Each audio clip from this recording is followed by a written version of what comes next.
L'antagoniste est essentiel au récit, le carburant d'une histoire étant le conflit. Plus le méchant est réussi, plus il y a de conflits, et meilleure est l'histoire. Nous consacrerons une série de vidéos aux méchants, parce que d'abord, ils le méritent bien, et qu'il y a beaucoup de choses à dire sur eux. Aujourd'hui, commençons par le commencement. Voyons comment les meilleurs méchants sont introduits dans les films. Leur première apparition est cruciale pour leur crédibilité. Bienvenue pour ce nouveau numéro de Retour en Images.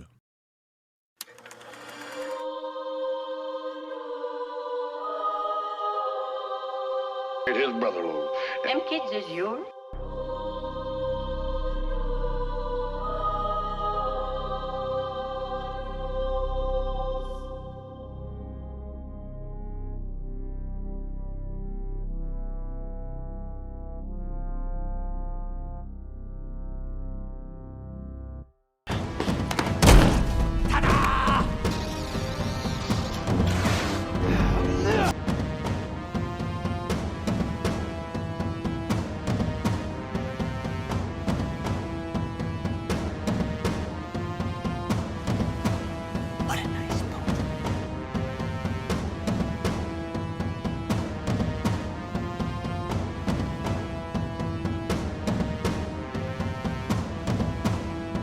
Here's Johnny.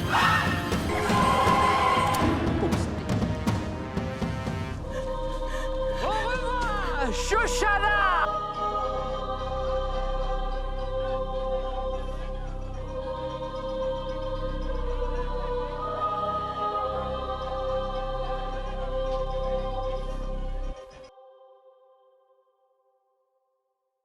Il y a ceux qui apparaissent dès le début. L'enjeu est alors doublement important, car c'est le moment qui correspond à l'accroche de l'histoire.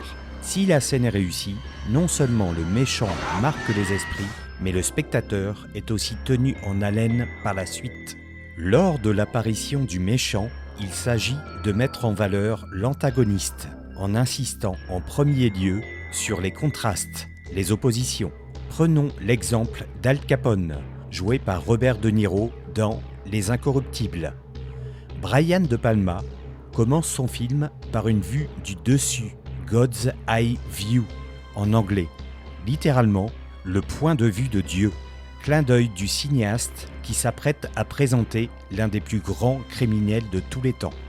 La composition du plan est digne d'un tableau. Capone est entouré par un cercle de personnes qui s'affairent autour de lui. Barbier, manucure, cireur de chaussures, journaliste. Lui est allongé, les autres sont debout.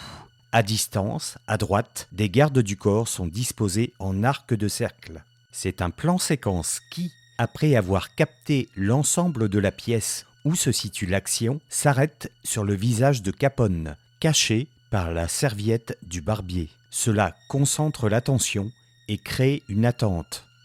Autre point majeur, un bon méchant a du style. Le personnage porte un pantalon de costume, une chemise blanche immaculée et des professionnels de l'esthétique s'occupent à lui donner une apparence soignée. C'est un homme d'affaires, il a peu de temps. Aussi fait-il deux choses à la fois, prendre soin de son image et accorder une interview. Sa ressemblance avec le vrai Al Capone est frappante. Enfin, peut-être le paramètre le plus important, le comportement des personnages. L'attitude de l'antagoniste d'abord. Il affiche un sourire calculé, carnassier. Il fait des mouvements des mains et occupe l'espace, tel un boxeur sur un ring. Il veut en découdre. Mais surtout, la réaction des autres est fondamentale. Ici, les personnages n'ont Dieu que pour lui. Dans cette scène, il est interviewé par un journaliste et semble très à l'aise malgré sa position. Il gère parfaitement les relations avec le public. Le barbier attend même qu'il ait terminé de s'exprimer avant de le raser. En un plan, tout est en place. Ce méchant capte l'attention. Il est à la fois charmeur et capable du pire. On le découvrira quelques secondes plus tard avec la réaction terrifiée du barbier qui l'aura par mégarde blessé au visage. L'entretien s'interrompt brutalement et Capone jette un regard glaçant au pauvre personnage terrifié. On retrouve tous les éléments, contrastes, apparences, attentes et comportements lors de la première apparition du plus grand méchant de la galaxie, Dark Vador, dans le film Star Wars, Un Nouvel Espoir de George Lucas.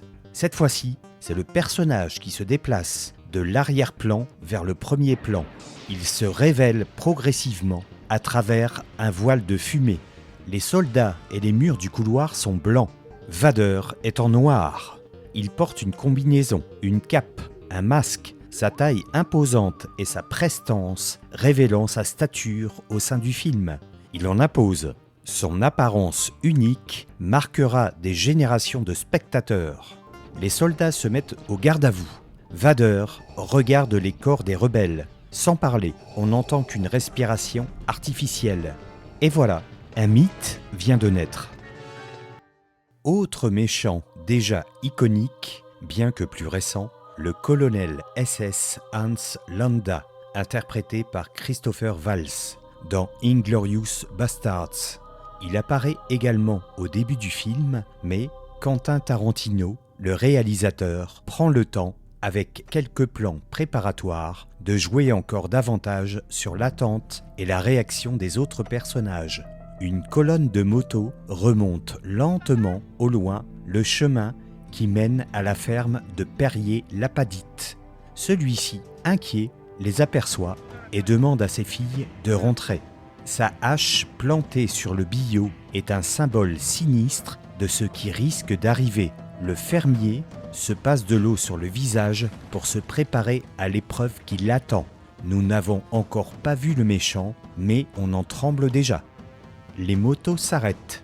Un soldat est au garde-à-vous. Le méchant, dans un uniforme impeccable, descend, prend le temps de regarder les alentours, puis s'avance, détendu et tout sourire, vers le fermier décomposé. Le contraste est saisissant.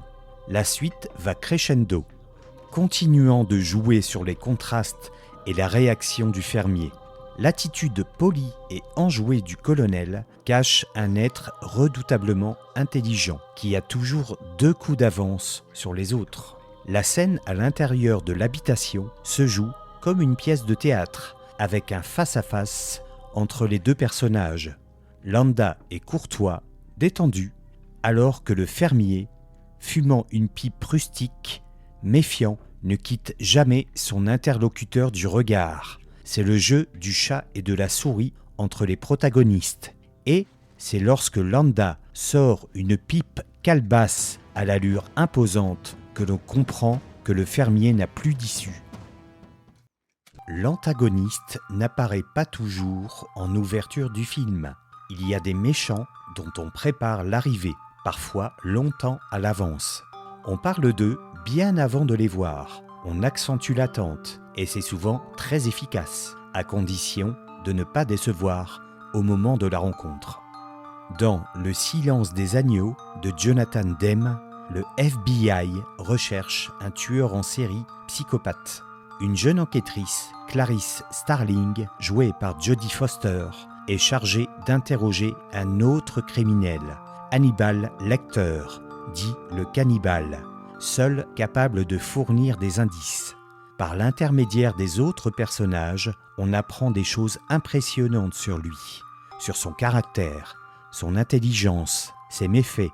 On apprend qu'il est gardé dans un hôpital psychiatrique de haute sécurité, ce qui renforce sa dangerosité. L'aura de Lecter est presque palpable, comme une légende au sein du FBI. Lors de la rencontre, le réalisateur continue d'alimenter l'attente. La cellule du criminel est tout au bout d'un couloir. On avance doucement, alternant travelling arrière et vue subjective. C'est l'occasion d'avoir un regard sur les autres détenus. Ils ont des comportements rappelant des animaux. Un premier, accroché au barreau, observe, prêt à fondre sur sa proie. Un second est prostré, comme soumis. Un troisième a un comportement exubérant. Quand Clarisse arrive finalement devant Hannibal, on découvre derrière un épais mur de verre un Anthony Hopkins tiré à 4 épingles, cheveux plaqués, calme et droit comme un i au milieu de sa cellule, tel un serpent mortel ayant senti l'arrivée de sa proie avant que cette dernière ne s'aperçoive de sa présence. Son comportement est d'une intensité extraordinaire. Regard perçant, remarques qui font mouche, il va jusqu'à respirer le parfum de la jeune femme. Et son attitude, comme si il se délectait de sa proie, nous glace le sang. Closer. Certains thrillers jouent beaucoup sur cette révélation tardive du méchant. Dans Seven de David Fincher, l'arrivée du meurtrier est préparée très soigneusement. Meurtre abominable, fausses pistes, indices, rencontres fugaces, même quand les enquêteurs découvrent sa planque et son nom, le mystère plane toujours sur John Doe, l'équivalent anglais de notre Monsieur X, qui désigne une personne non identifiée. Au final, le personnage joué par Kevin Spacey ne rentre véritablement en scène que dans la dernière demi-heure du film, et cette entrée est à la hauteur de la longue attente. P se rend de lui-même. Il appelle les détectives tout doucement avant de hurler, puis de se radoucir. Inspecteur. Je vais la prendre, ma retraite, Inspecteur. Sans blague. Inspecteur! Vous me cherchez, n'est-ce pas? Son attitude est parfaitement maîtrisée et affole les autres personnages. Notons le style, une chemise blanche, alors que la plupart des gens dans le commissariat portent des habits sombres et formels. Il est couvert de sang, des pansements à chaque doigt. Il est immédiatement arrêté et plaqué au sol. Mais là encore, il domine.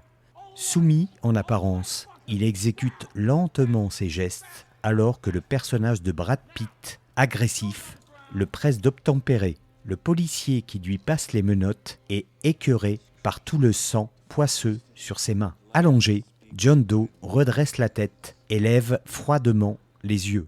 On devine alors qu'il cache quelque chose. Et pourtant, la fin nous laissera pantois. À bientôt pour la suite de notre exploration de ces génies du mal.